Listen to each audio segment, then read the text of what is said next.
Hello and welcome everyone to our Vistatec Life Sciences in Focus podcast featuring fascinating conversations with global life sciences experts. This is a space where we interview life sciences experts once a month, except this month, your hosts Karen Tkaczyk and María Mateos are reviewing the year and looking ahead. So Maria and I are privileged to lead sales and account management for Vistatec's Life Sciences business unit. We get to work with a world-class team and amazing clients every day. And part of the fun amid the business includes recording some of the conversations that we have with those great people. So today we're focusing on the themes that flowed from conversations as part of the webinars and the podcast series that we have conducted in 2025, with some asides based on our in-person conversations throughout the year. So we'd like to thank Vistatec. We'd like to start by thanking all of our guests for this year. We are grateful for your time, your energy, and your insights. Thank you very much. Right, Maria? Yes. Yeah, thank you so much to everyone. Really, we had a great set of guests. I guess we're very lucky that they decided to give us some of their time and knowledge. One that started the year very strong, I would say, was the panel we had in our webinar on amplifying patient voices in clinical research and strategies for engaging non-English speakers. It was Leah, Julie, Harsha. They were such a strong trio. Another great one that comes to my mind that focuses on clinical research was the podcast episode you did, Karen, with Eloise Buffett of Innovative Trials. Yes, so the webinar, those three are mission-driven scientists who care passionately about global outcomes, for patients all around the world on that panel. Yes, and Eloise and I always connect on being British in the USA, as well as our approach to sales in life sciences. So if any of you listening in are salespeople, then episode 16 is a good one for you. So more clinical research. You had a great chat with Jonathan Gardo of FOMAT Medical Research, didn't you, Maria? What were your themes there? Yeah, well, first of all, Jonathan was super kind to make time to talk to us while attending an in-person industry event. And we discussed building trust with diverse populations, mainly in the US and Latin America, and how that trust translates into stronger clinical participation, patient engagement, and overall better outcomes, really. And that's episode 19. For those of you who haven't listened to it, strongly recommended one. And what other themes have we seen? Right. So regulatory change often drives translation needs as well, doesn't it? Right. So we have a significant number of clients that come to us from the regulatory affairs standpoint. The last couple of years, few years, were all about the European Union's medical device regulation, right? EU MDR, and that is very much still driving translation needs in the medical device world. In terms of guests, though, right, RA guests, I started the year talking with Amra Racic in our podcast, and then I caught up with her much later in person at RAPS Convergence, at that conference that we love to attend. Another one that was regulatory related was our webinar on laboratory developed tests, LDTs. So that was topical this year because, well, particularly because of a US rule change, a change that has gone back and forth, a change that was in the courts this year. The FDA had proposed a rule change. It had been approved. It was rejected anyway, back and forth. So Sean McCarthy of ECI and Cortez McBerry and Tristan Wolf Cope of Vistatec, they were our panelists.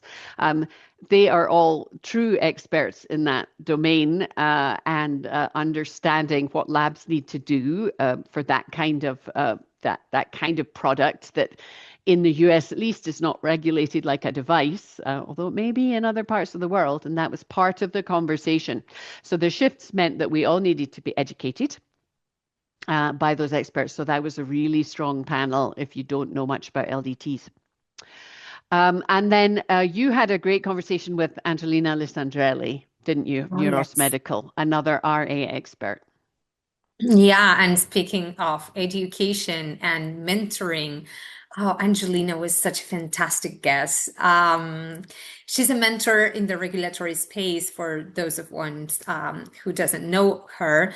And quite honestly, that episode left me with the feeling of being empowered already. So that's the kind of mentor she is. She's great. She Yeah, is great, isn't she? isn't she? Amazing energy. Yeah. Yeah, another regulatory oriented guest also brought up one of the big themes of this year, AI, of course. Andre Ninu of DQS joined us to one of our podcasts to explain us how AI-driven medical devices can meet both MDR and EUA Act requirement. That's another one not to miss. And yeah, when it comes to AI in this industry, I hear the concern. I hear what people are talking about, but I must say I'm very proud of the way we are approaching AI, and it's empower humans by adding AI to workflows. The human oversight is key. This is something else we discussed with Andre too.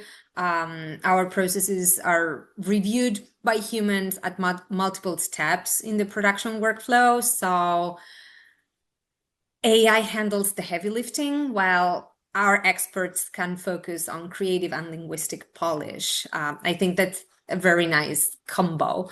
Let me But add one point there. When yeah. we use AI, because we do have life sciences clients that don't want us to use AI in any way, don't we? Right? Oh, So it's a when absolutely. we use AI, we do it that way, and you expressed it beautifully. But we have plenty where we're using linguists still, right? Oh yeah, and Virtual. that's another thing I like about Vistatec, the transparency, the trust, and the communication with our customers, where we agree on a workflow. But coming back to the podcasts and the event and therapeutic areas, I know we've covered plenty and we support plenty. We've had one strong theme in terms of therapeutic areas for 2025. I would say it's eyes. Wouldn't you say? We've had a lot of things going on regarding eyes. Yes, that's correct. We hosted a webinar about ophthalmic trials with Amanda Weber, Adam Merola, and Eric Nair. That's a very interesting one for sure. And of course, it's about eyes, but also this wonderful trio showed us how strong partnerships can make a huge difference in trial outcomes and patient experiences. I would say an inspiring one for sure. And I know that we've seen a number of pharmaceutical and medical device companies working in ophthalmology. So what else are we missing, Karen? Yes, we have seen several come our way in 2025. So what other areas? Well, the episode with Victoria Donovan of Clinically Media, who has traditionally focused on dermatology, that's been one of their main areas. They are venturing into psychedelics, and Victoria spoke about what she has going on and the new venture that they and partners are working on regarding controlled research into psychedelics. And that was something I was unfamiliar with. I don't know much about that domain, so I learned a lot from Victoria's conversation. What about then episodes that weren't regarding the regulatory or the clinical research standpoints? We do, those tend to be where we start, but they're not where we finish. So I had a standout episode with Michael B. Young of BioMedWorks, episode number 20. So we were talking about global product launches. Michael has extensive experience in exactly that. I mean, many years of deep experience. And along the way, we touched on a whole panoply of topics, including AI and risk and truly affecting outcomes for patients living with horrible diseases throughout the product life cycle. If you haven't listened to that one with Michael, listeners, I highly recommend it. And based on, I believe that has been our most listened to episode of 2025, even though it came later in the year. And another great conversation I had was safety, pharmacovigilance. So Dr. Juan Dakash joined us in the spring. Juan is he's a leader in global product safety. Yeah, he's a pharmacovigilance leader. He's also a certified health and life coach. And he's a former orthopedic surgeon, right? That's where he got the doctor title from. So like Angelina's episode, if you like, this one touched more on whole person, more of the inspirational conversation than some of our others. We considered his remarkable career journey.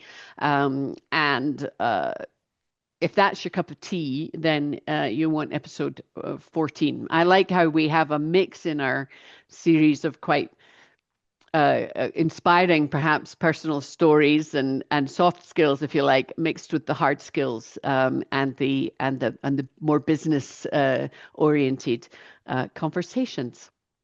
How about we look forward now into 2026? Oh, What yeah, are we I'm looking excited about forward? that. What are we looking forward to?